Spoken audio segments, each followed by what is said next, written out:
the idea of loading, the idea of functioning. Okay, perfect. There we go. So today we're going to do our usual. I usually do at least one lesson in August talking about scary slash spooky stories because the scary story contest is due at the beginning of October. So you will now have from now until the beginning of October, roughly 2 months, to work on a story. Typically we allow more words, but recently, due to the influx of insane amount of entries for the scary story one, we only allow 1,500. I know that sounds insanely low, but I promise it is possible. That sounds very high for me. So, with that being said, I did say words, right? Not pages. But anyway, so with that being said, um, first thing, scary stories. If you want to choose an actually truly scary story, you have to build up tension. Just being like, oh, guess what? Sally's awesome. Sally's great. Sally got eaten by a bear. The end. That's not very scary. You gotta build up the wig snap and her be like, the fudge was that? And then it's like, raccoon, sake. And you're like, okay, I'm on edge, but it's okay. If it's a comet, wait. Thank you. um, and with building that tension, you want to make sure that you're getting closer and closer to whatever it actually is. So, foreshadowing is similar in this way, but it's not quite the same. Foreshadowing is typically saying, like, oh, I think it's going to be a bear because they mentioned the fact that there are lots of bears in this woods or something like that. But with tension, it's more getting you on edge, getting you freaked out before you continue doing things. Now you're welcome to make your comment. I just wanted to be able to finish my sentence. There was a really funny quote that I really liked about this one series I've been watching recently. So like he was like, it was a bear when he was telling about a story that he had to live in a cave for a little bit, and then they Hmm. were like, what? And I was like, I'm kidding, it was a I'm raccoon. kidding.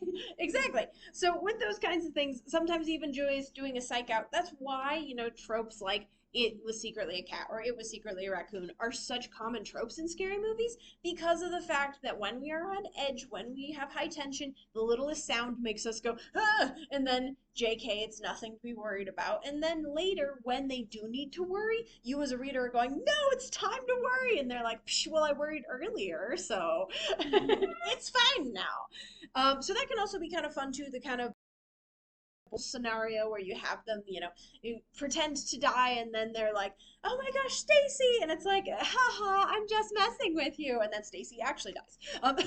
Like that can be a fun trope to play with to add to the tension, especially because it's very short. It's very easy to fit in a short story.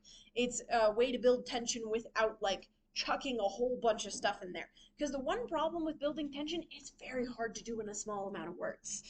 But those are nice, easy little trick kind of ways to add tension. Next thing to add tension more easily is description. We've talked about this before, but it's always a good one to recap. Which words you use to describe things do affect how people think about them. For example, the word scent versus the word aroma.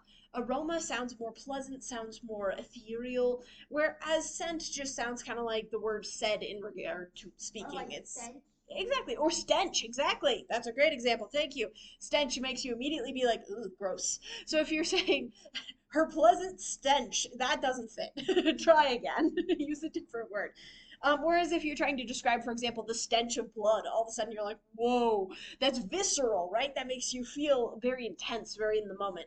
Um, so just deciding what descriptors you use can be very helpful, or even what metaphors and similes you use. Using a metaphor that is very creepy is going to work a lot better in a scary story than it is being like, yes, she danced along like a petal in the breeze. That sounds adorable. No thanks. Whereas if you're trying to go for a scary vibe, you might say, she danced along like a ghost down the hall or something like that.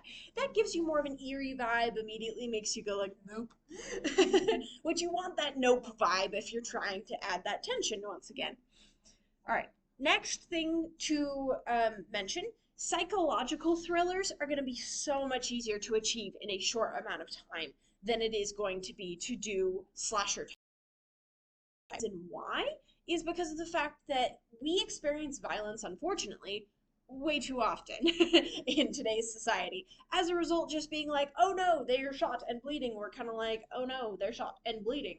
Whereas if they're going insane, for some reason that's a lot freakier to us. I think it's because it's so much more infrequent. As a result, it's a lot easier to pull off, especially in a smaller amount of, because you can often have that where as they're going crazy, they're losing track of time. So you have the illusion of time kind of flowing and passing, and more time is passing than is necessary. Whereas if you're trying to do an action sequence and you're skipping 4 and 5 hours ahead at a time, that's going to be bad writing. That's not going to play well. I've seen short, scary stories like that where people have been like, 4 hours later, I'm immediately no longer tense. You got rid of all the tension you just built up. It's dead. You killed it. So nothing wrong, but typically I would say it's better if it flows more easily and you're not just jarringly being like whap to the face with a time skip. You don't want to hit us with a time skip. You want to be have it feel natural, have it feel easy. Um, Just like a gentle shove. exactly, a gentle shove in the right direction rather than kicking you off a cliff. If your time skip feels like kicking you off a cliff, you have a problem. Granted, you've also murdered your reader, so there's concern there. Next thing is repetition. This can also be very much fun to utilize with either scary or with psychological, scary kind of thriller stuff. A great example of this is Edgar Allan Poe's stuff. Um, a perfect example of this in the first bit would be, for example, the Quoth the Raven Nevermore. That poem, there's a reason it's scary. It's because of the fact that he is falling into insanity. He's falling into further grief to the point where he's literally yelling at a bird. It's like, bro, are you okay? He answered no, he's not. But that repetitious line, even if it wasn't poetry, even if it was just written out as prose, hits us harder because the longer we learn about him, the more we get to know him, that line just kind of stabs us in the gut. And you want that kind of gut wrenching, like, oof, if you're gonna feel attached to your characters. So sometimes repetition can be a good thing, and especially depending on how scary it is. There was actually one kid who won one of the years of that one of the years that I was an attendee. Goodness, I feel old now. But he was the one who won the grand prize ultimately. We've never done that before, but he just blew everyone out of the water, so they did a grand prize. And he did a repetition that was very cool. The premise was basically that he was trying to achieve necromancy to bring his wife back from the dead. And while he was waiting for her to rise up from the dead because it was going to take some time, he decided to sit down and read her diary. He read the diary, the longer he realized she actually hated his guts. And then of course, and like then he had this repeated line though, where he would like very lovingly say her name in the beginning of the story, and then it slowly became fearfully saying her name, and then you hear footsteps coming up the stairs.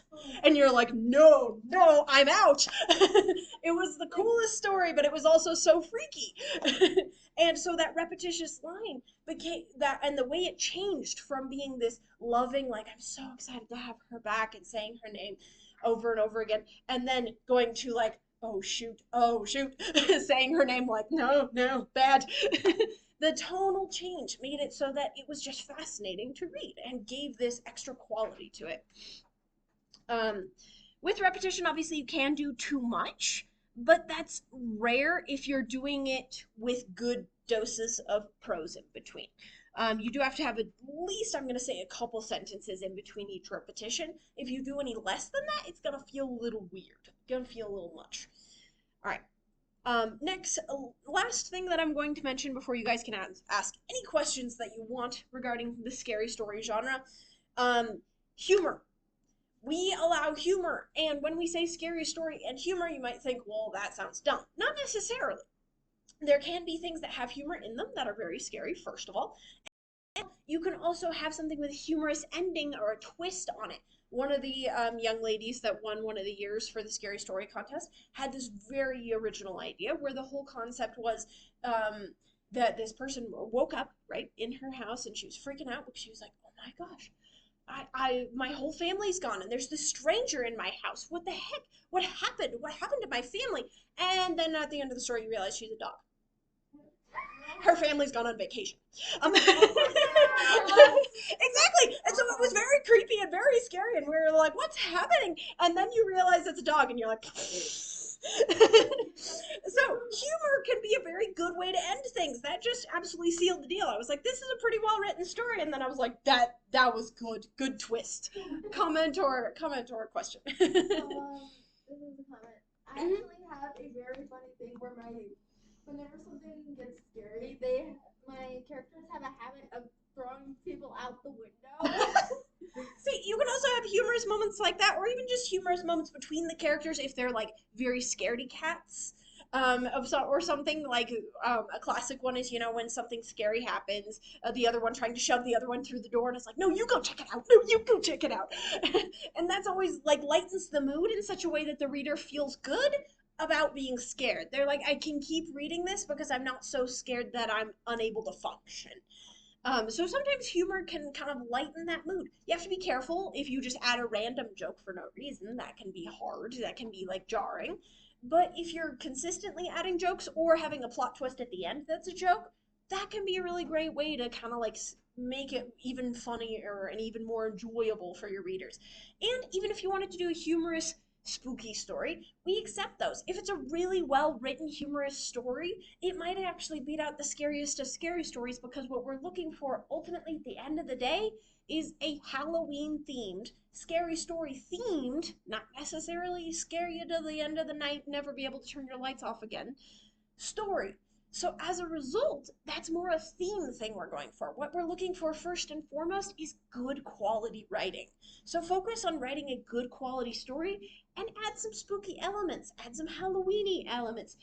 Heck, there was one year that one of the adults that won, most of the story wasn't scary. Most of it was really, really goofy because it was two grave robbers being like, Psh, Halloween, haunted stuff, yeah, right.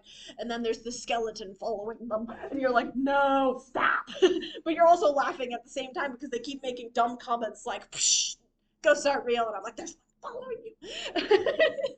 So, humor can actually be a really great use of your time. If you find that scary is hard, that's okay. Pivot. Work with some humor. I would love to see some humorous stories this year. Any other questions, and specifically questions, not comments, about scary stories or writing spooky stories or the spooky scary story contest? That was a lot of S's. Ugh. Yes. I wouldn't make a story scary because I never read or I usually avoid that kind of genre, so I have no Valid. idea how to write about it. That's a great question. When you haven't read about it, how do you rate it? Well, first of all, the tips that I just gave are really helpful. However, outside of that, I would say write what you know. What is scary for you? A scary concept can also just be something that you can know a lot about. What is something that scares you? What is something that feels frightening to you? And write about how it scares you and how it makes you feel, or what your scariest scenario is in your head. That can be actually really great. That's actually how I won first place one of the years. Was I was told by my teacher, write about the scariest thing when you were 5, and the scariest thing when I was 5 was the closet. So I decided to determine that all clothes can eat you now, and it surprisingly worked. It was humorous, but it worked. So it was kind of a fun sci-fi take on clothes eating you. To be fair, it was microbes on your clothes eating you. Yum yum. But anyway, um, moving on. It seemed like you had a question potentially. Yeah, shoot. Like, could you do like relatable topics, Okay. like a simple like scene where you're in the dark or something, and you're Mhm. like looking at an item, and you can't like tell if it's like a demon or not, or if it's just a chair. I think that could be a fun one for sure. Relatable topics, absolutely. Part of the reason why relatable topics are so good is because, like you said, you get that immediate, like, oh, I understand that kind of reaction. For sure. I think the main thing is just getting that full plot line in might be a little hard because we are looking for a full plot line, even if it's just a short, full plot line. But at the same time, I don't think it's impossible. I think you might just have to, elaborate on it a little bit. Maybe the chair actually is a demon and they think it's a chair. And they sit on the chair. Whoops. Like, I don't know. Just something to add a little extra to it. Um, to go back to your question though as well, Solara, I would say also write something that is adjacent. Like I said, it doesn't necessarily have to be scary. It can be spooky. It can be Halloweeny. As long as what we're looking for most of all is well written. So if you write something well written that's about like Halloween or about witches or about spooky things and it's not actually scary, that's fine. it might actually win. So in some ways, being anathema to scary stories or not liking scary stories isn't necessarily a bad thing. On top of that, I would also say, what scary stories do you like? Because everyone likes a spooky story of some sort, even if you don't like scary. Well, but do you like stories about ghosts? Do you like stories about witches? Do you like that still technically classifies in the category? It's just about where you fall on that line, or even just where that line is to you. For example, I'm not a huge fan of being scared to death. I completely agree with that. However, I'm totally fine with psychological thrillers where the guy's like going through crazy. Or I have a lot of fun with things like Psych, and especially the Halloween episodes where they're like, is it haunted? Is it not? Or Scooby Doo, for Pete's sake. That one's not necessarily scary. They pull the mask off at the end, and it's just some random guy, usually a guy trying to buy land. For some reason, the guy being like, those darn kids, I almost bought the whole place. And it's like, why? Random rich guys, I guess. But that's still considered in the scary, spooky genre. So if that's something you enjoy, I would say absolutely try to emulate that kind of style. Does that make sense? Yeah. Any other questions about spooky Halloween contest slash story writing slash in general that kind of topic? Not really. We good? Awesome. If you need any other additional help with that, let me know. The other contest coming up after the Scary Story contest is going to be the first chapter contest. For the first chapter contest, you can submit any first chapter that you want. The only thing that we clarify is no fan fiction, because we do allow fan fiction in all of our other contests. This is the one contest we say no fan fiction, pretty please. You are still allowed to submit, just know you will be rejected, and we will be sad. But with that being said, the Scary Story contest is a 1,500 word limit. I would recommend using all those words. Typically, anything that I see less than that hasn't built up the story enough. So if you're noticing you're less than that, I would at least get a second pair of eyes, whether it's your parents, whether it's one of the people here. You can do me, just know that it will then be given to a secondary grader rather than me, so you won't get feedback from me. But I would highly recommend if it's under the 1,500 words, get a second pair of eyes because it's probably underdeveloped. Most things that are under that are not well done. Every once in a while, I've had a story shock the heck out of me by being 1,000 words or less and being fantastic. But that is not normal. That is very, very abnormal, actually. I've only had one in my history of 5 years of doing this, so that's a lot of entries and a lot of odds. Doesn't mean you can't, though. I would highly say if you want to really challenge yourself, give it a shot. See if you can't do that flash fiction, because technically anything under 1,500 is no longer a story, it's flash fiction, which is weird, but meh. Anyway, with that being said, the one after that, though, is the first chapter contest. That one has a limit of 3,000 words, so a lot more leeway, a lot more buffering if you need some help there.